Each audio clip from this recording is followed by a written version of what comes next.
Olá, no Papo com o Editor dessa semana, o broadcast político entrevista o senador Antônio Anastasia. Eu sou Gustavo Porto, eu sou editor do broadcast político. Comigo está Daniel Wertemann, repórter, que é setorista do Senado, e o senador Antônio Anastasia. Senador, muito obrigado por aceitar o nosso convite.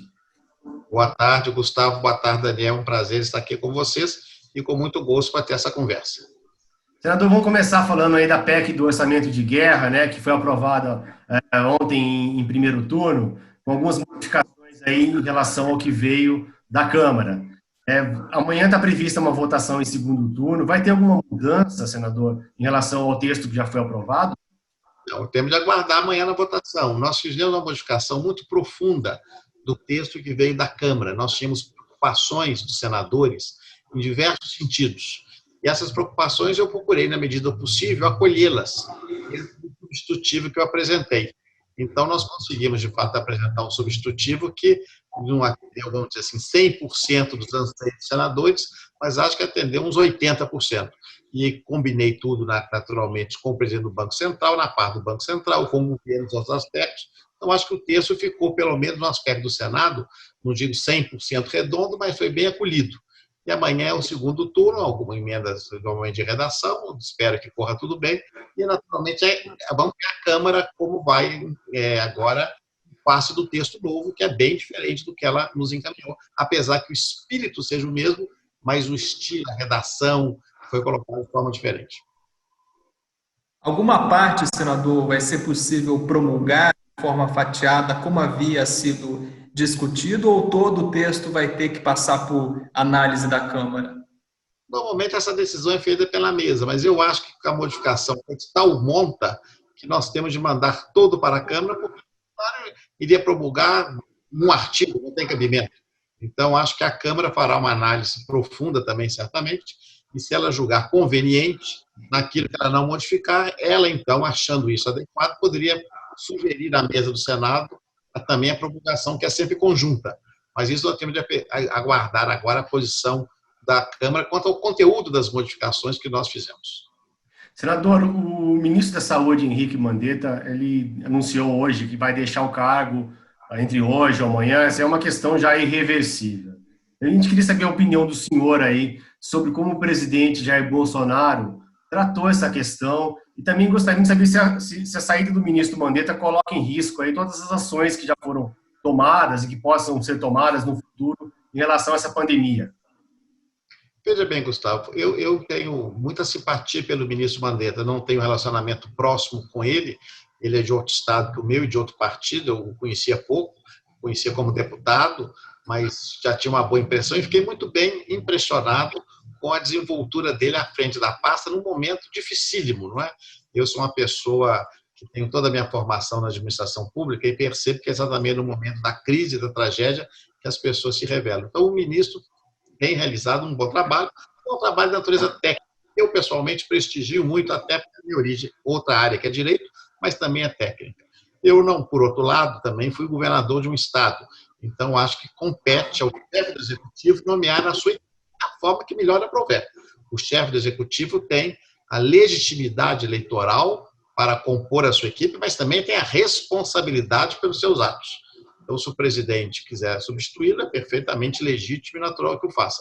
Eu só lamento que no momento de uma grave crise como nós estamos vivendo, e não é só no Brasil, é em todo mundo, essa substituição pode eventualmente, como você mencionou, causar algum tipo de distúrbio no conjunto de atos que estão sendo tomados e que tem que ser cada dia mais empreendido. Eu, pessoalmente, tenho uma visão pessoal minha, eu tenho muito receio dos desdobramentos sanitários, de saúde da doença. Não estou nem discutindo questões sociais e econômicas, que são gravíssimas, mas questões mesmo de vida das pessoas, de sequelas físicas. Então, pessoalmente, eu sempre recomendo sempre a quem está ao meu redor atender todas as recomendações, por mais severas que sejam, no aspecto das cautelas. Mas, volto a dizer, num regime presidencialista, cabe ao chefe do executivo governar.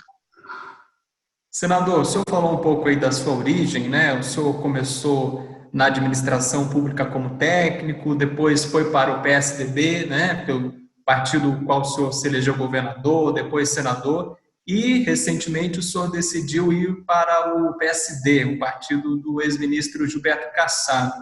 Essa sua ida para o PSD, senador, o que representa isso no seu posicionamento e no seu futuro político daqui para frente? Meu caro Daniel, o futuro político é uma coisa muito difícil de ser discutida nos dias de hoje no Brasil. Até porque o mundo político está numa situação muito delicada. E nós nem sabemos o que vai acontecer. Mas eu tomei essa decisão no ano passado, em razão de eleições municipais aqui, especialmente de Belo Horizonte. É notório, conhecido o meu relacionamento muito próximo com o prefeito da capital, Alexandre Calil, que é candidato à reeleição.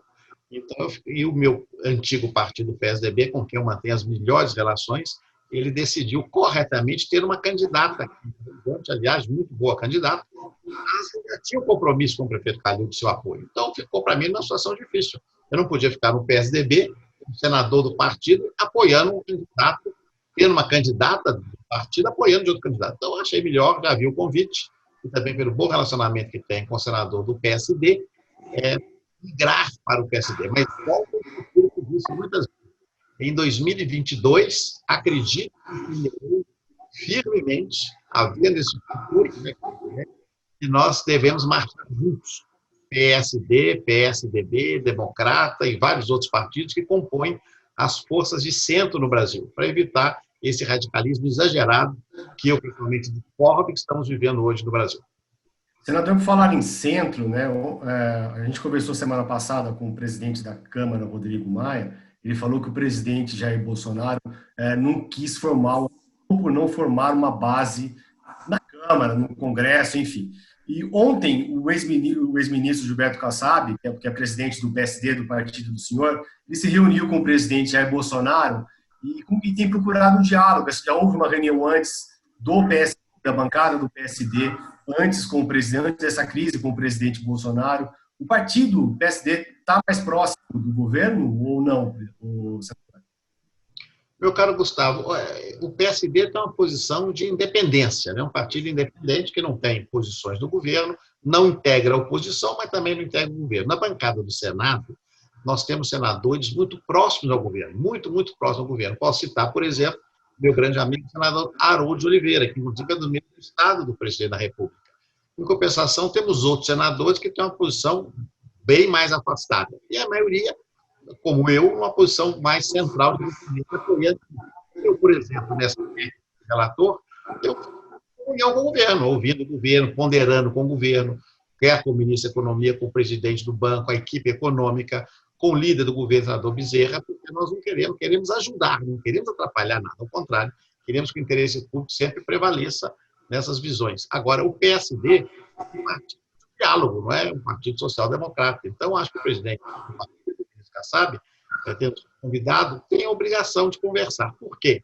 Porque a política é a arte do diálogo. O que nos falta nos dias de hoje, meu caro Gustavo, infelizmente, o que falta é isso, é conversar, é ter mais abertura para ouvir ideias diferentes, saber que nós temos de confortar ideias que estão muitas vezes opostas, não ter raiva dessas ideias. Numa democracia, nós temos ideias mais distintas possíveis. E é o direito de cada um tê-las. Não podemos ficar raivosos com ideias distintas. E é claro, mas o presidente, senador, o presidente Bolsonaro não tem demonstrado isso, né? Ele não tem tido diálogo, né? É raro um diálogo dele. O próprio Mandetta é uma prova disso, né? De que confrontou ele vai tirar do governo, enfim. Falta esse diálogo com o governo? Eu digo sempre, cada um tem o seu estilo, cada um tem o seu perfil, inclusive pessoal. O presidente foi eleito com esse estilo. As pessoas sabiam que ele tinha esse estilo, ele não está aparecendo com estilo novo. Ele já era conhecido. Na época da campanha, eu tinha um candidato diferente, que era o candidato governador Geraldo Alckmin, com o perfil, a meu juízo, mais adequado ao Brasil, conciliador, equilibrado. Infelizmente, a maioria da população optou pelo estilo adotado pelo presidente da República. Então, ele tem a legitimidade, como eu disse. Eu não concordo.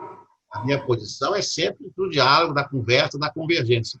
Mas eu tenho de respeitar o resultado eleitoral. O governo, como um todo, o presidente da República, ele tem a legitimidade, mas ele também tem a responsabilidade dos resultados do seu governo e das políticas públicas que estão sob sua responsabilidade e que afetam 200 milhões de brasileiros. Esse diálogo, senador, entre governo e Congresso, né, recentemente foi impactado num projeto que a Câmara aprovou de socorro financeiro para estados e municípios. Esse projeto está no Senado. A mesa do Senado decidiu juntar essa proposta a um texto protocolado pelo Senhor, né, que tenta reorganizar esse diálogo entre União, estados e municípios. Qual vai ser o futuro dessa proposta? O Senado decidiu aí imprimir uma digital própria nesse projeto, mas em termos de conteúdo, né, o senhor está observando, está acompanhando, participando dessa articulação também. Para que projeto o Senado caminhará nesse tema de ajuda aos estados e municípios?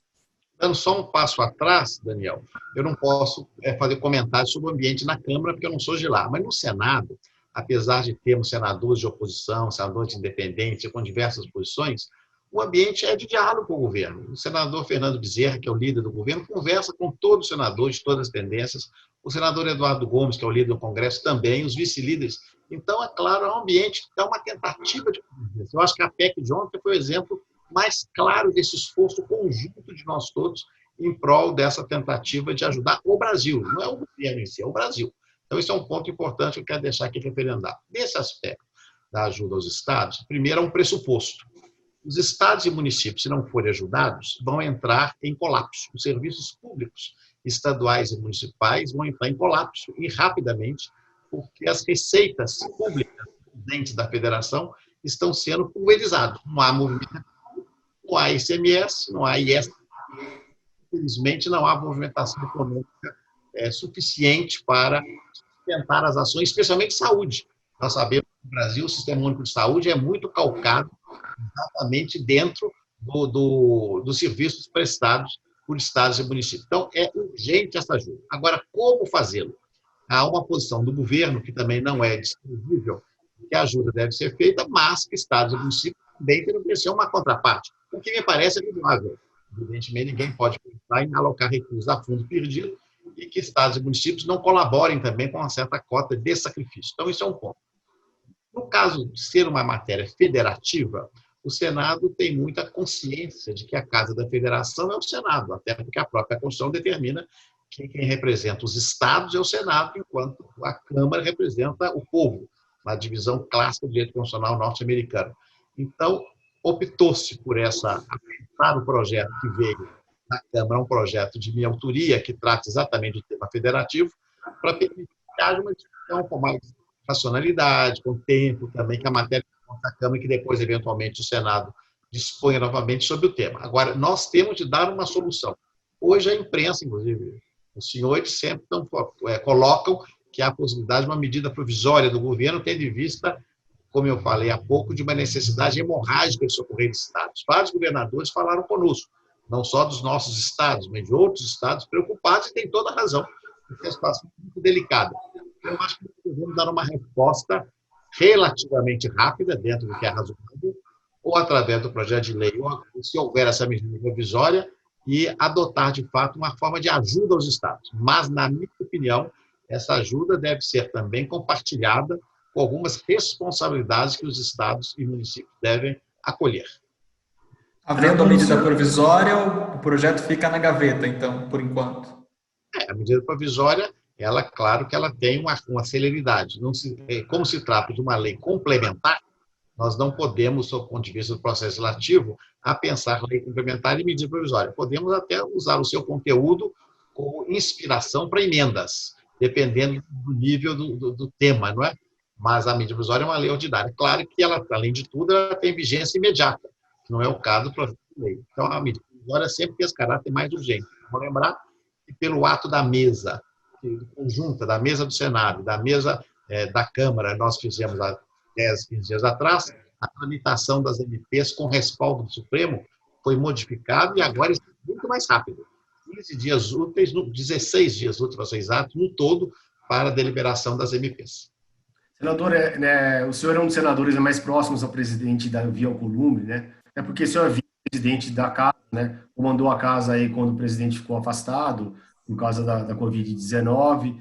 Recentemente, vocês assinaram uma nota conjunta criticando o discurso do presidente Bolsonaro pelo isolamento social. Mas justamente nesse projeto de estados aí, do município, de socorro ao município, o presidente Alcolumbre se reuniu com o Bolsonaro recentemente. Essa reunião mostra que os dois estão mais ligados, uma reunião especificamente técnica. O presidente Davi é um político que gosta do diálogo, né? Tanto que ele foi eleito como presidente do Senado, acomodando ali diversos pensamentos, várias linhas, várias correntes internas, e ele, logo depois de se eleger, ele conseguiu, a meu juízo, pacificar boa parte do Senado. É natural. Administrar o Senado não é fácil, né? 81 senadores, nós sabemos das dificuldades disso. Eu tive uma prova pequenininha nesses dias que eu tive lá no exercício. Mas, então, eu acho que é mais do que natural que o presidente do Congresso, o presidente da República, conversem sobre os temas republicanos e do processo legislativo. Isso faz parte do dia a dia das suas obrigações. É o homem do diálogo, como também é eu, o deputado Rodrigo Maia. Então, eu acho que nós precisamos conversar mais, nós precisamos de exercitar isso mais. Quando fizemos a nota, porque, de fato, a posição nossa sempre foi a favor das recomendações de natureza científica, e é a minha posição. Eu sou professor de uma universidade federal, então, evidentemente, eu tenho de primar por apoiar aquilo que a ciência recomenda, não é? Eu me considero, sob esse ponto, até privilegiado de ter podido frequentar, de ser professor, de ter pós-graduação e de acreditar na ciência. Mesmo. Então, eu tenho essa posição e aplaudo o presidente Davi nessa tentativa, que não é de hoje, de sempre convergir. Porque o que nós precisamos no Brasil, meu caro Daniel, meu caro Gustavo? É resultados. Nós temos que ter metas cumpridas, nós temos que ter políticas públicas eficientes, nós temos de entregar à população coisas que funcionem bem. Eu dou um exemplo agora. Essa grande pandemia está com desdobramentos de toda a natureza.